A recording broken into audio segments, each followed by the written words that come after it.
Sejarah yang kita pelajari seringkali hanya menyajikan garis besarnya. Namun, di balik setiap peristiwa, selalu ada fakta-fakta yang menarik untuk ditelusuri.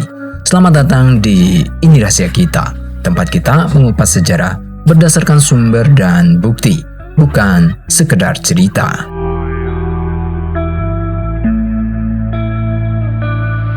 Indonesia dijajah Belanda selama 350 tahun. Kalimat ini mungkin sudah sangat akrab di telinga kita. Dari bangku sekolah hingga berbagai pidato resmi, angka 350 tahun seolah menjadi fakta yang tidak terbantahkan. Namun, apakah benar seluruh wilayah Nusantara berada di bawah kekuasaan Belanda selama 350 tahun? Atau justru angka tersebut merupakan penyederhanaan dari sejarah yang jauh lebih kompleks? Dalam video kali ini kita akan menelusuri asal-usul munculnya angka 350 tahun, melihat bagaimana proses Belanda menguasai Nusantara, serta membandingkannya dengan fakta-fakta yang ditemukan dalam karya para sejarawan dan arsip sejarah. Jadi, simak video ini sampai selesai karena jawabannya mungkin akan mengubah cara pandang kita terhadap salah satu narasi sejarah yang paling populer di Indonesia. Sebelum kita mulai, penting untuk saya sampaikan bahwa tujuan video ini bukan untuk mengubah sejarah atau mencari sensasi. Justru sebaliknya, kita akan mencoba memahami sejarah berdasarkan referensi yang digunakan oleh para sejarawan dan arsip-arsip resmi yang tersedia. Dalam video ini, saya akan menggunakan beberapa rujukan utama. Baik, kita mulai dari referensi kita yang pertama. Pada buku Bukan 350 Tahun Dijajah, pada karya G.J. Racing, membuktikan bahwa klaim penjajahan Belanda selama 350 tahun adalah mitos politik kolonial. Angka tersebut merupakan konstruksi sejarah dan propaganda tanpa dasar hukum maupun fakta empiris. Berikut adalah poin-poin penting dan inti dari buku tersebut. Mitos politik kolonial. Narasi 350 tahun diciptakan oleh politisi Belanda untuk menunjukkan kekuatan kolonial mereka. Pernyataan ini dipopulerkan oleh Gubernur Jenderal B.C. de Jonge pada tahun 1936 untuk menegaskan dominasi mereka di Nusantara. Mitos ini semakin mengakar di masyarakat karena Presiden Soekarno sering menggunakannya dalam pidato politik untuk membakar semangat nasionalisme rakyat. Berdasarkan studi dokumen hukum internasional oleh Racing, banyak kerajaan di Indonesia yang tidak ditaklukkan sejak abad ke-17 hingga awal abad ke-20.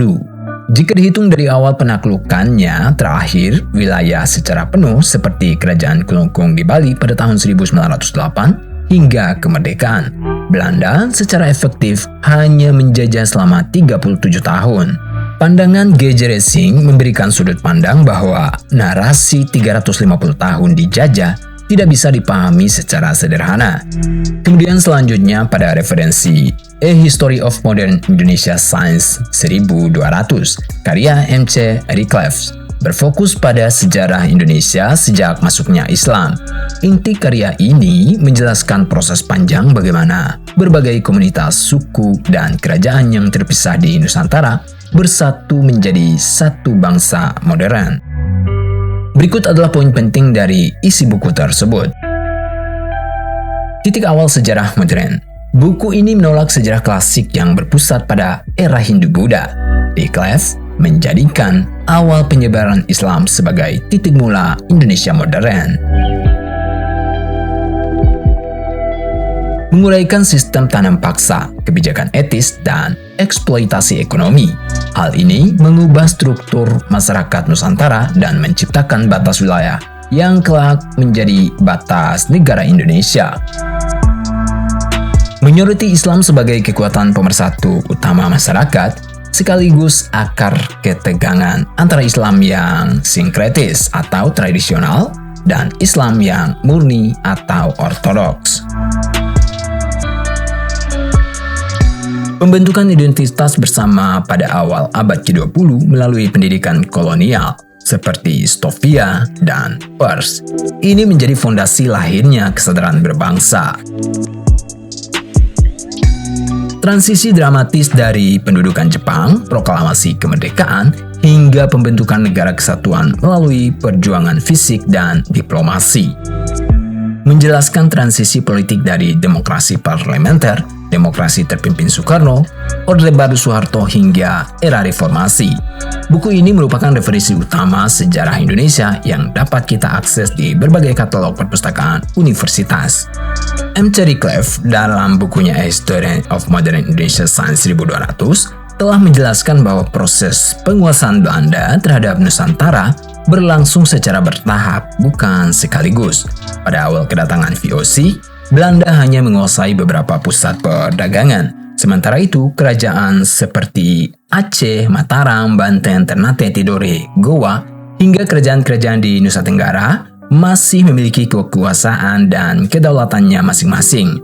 Bahkan di beberapa wilayah baru benar-benar di bawah kendali Belanda pada akhir abad ke-19 hingga awal abad ke-20.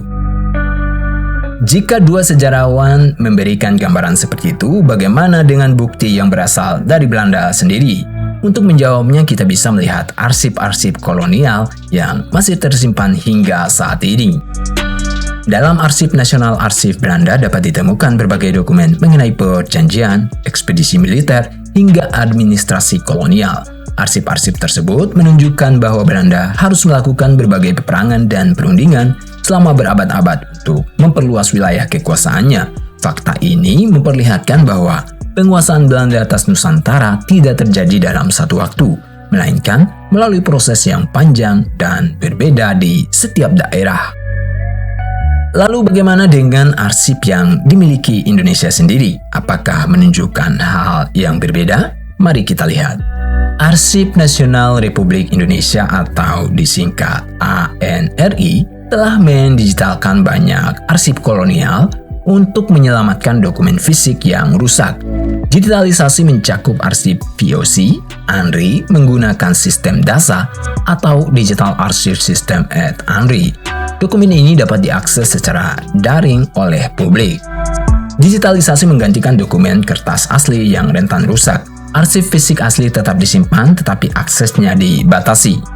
Dokumen kolonial VOC periode 1602 sampai 1799 telah diakui oleh UNESCO sebagai Memory of the World sejak tahun 2004.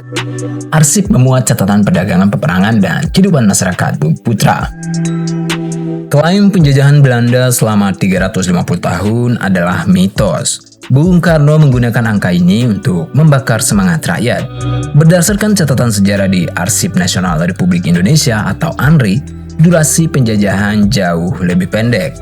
Poin-poin penting dalam arsip ini, yang pertama, mulai dari berdagang.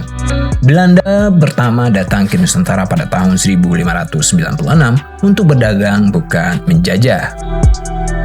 Pada tahun 1602 dibentuk VOC, wilayah kekuasaan Belanda terbatas, belum mencakup seluruh Indonesia. Penjajahan utuh oleh pemerintah kolonial Hindia Belanda dihitung sejak VOC bangkrut pada tahun 1800. Menurut para ahli sejarah, wilayah Nusantara sepenuhnya dikuasai Belanda sekitar tahun 1912. Jika dihitung dari awal penguasaan penuh hingga 1942, Belanda menjajah Indonesia sekitar 30 hingga 37 tahun. Dokumen-dokumen yang tersimpan di Arsip Nasional Republik Indonesia atau ANRI juga memperlihatkan perjalanan panjang kolonialisme di Nusantara. Berbagai arsip mengenai pemerintahan kolonial, perlawanan kerajaan dan rakyat, hingga perubahan administrasi menunjukkan bahwa setiap daerah memiliki pengalaman yang berbeda dalam menghadapi kekuasaan Belanda. Ada wilayah yang berinteraksi dengan Belanda sejak abad ke-17, tetapi ada pula yang baru berada di bawah kendali kolonial pada akhir abad ke-19 atau bahkan awal abad ke-20.